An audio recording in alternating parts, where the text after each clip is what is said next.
On va voir la mise en volume du nez qui vous pose souvent des difficultés, mais avant, je vous dessine les deux versions de nez que je vois régulièrement sur vos dessins et qui ne ressemblent pas tellement à des nez. Donc là, en fait, le nez, il a une structure un petit peu triangulaire et je vous conseille de faire les narines en forme de virgule aplatie.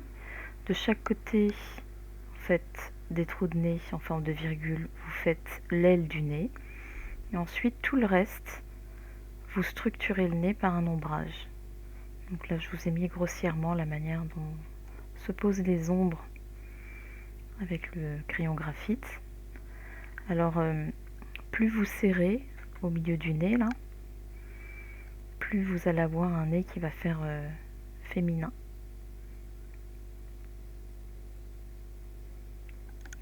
Sur la version couleur, on fait exactement la même chose. On commence toujours par mettre en couleur les trous de nez avec le même crayon que celui que vous utilisez pour les contours. Mais vous pouvez aussi prendre un crayon plus foncé, un brun, peut-être pas un noir parce qu'on va voir que ça, mais un brun foncé, ça peut être pas mal.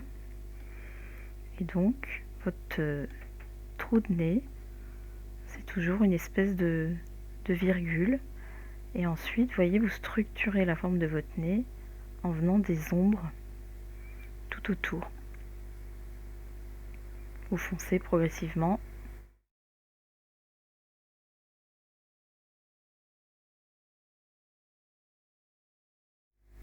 Et une fois que la base du nez ombré est faite, vous venez structurer le bout du nez un petit peu en forme de boule. Pas sur tout le monde, mais la plupart des nez. Et vous allez ombrer aussi entre le nez et le coin de l'œil.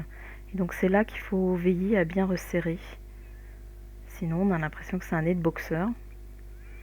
Vous ne faites pas la liaison entre les deux avec le crayon foncé. Si vous voulez légèrement foncer cette zone-là, vous prenez un crayon beaucoup plus clair.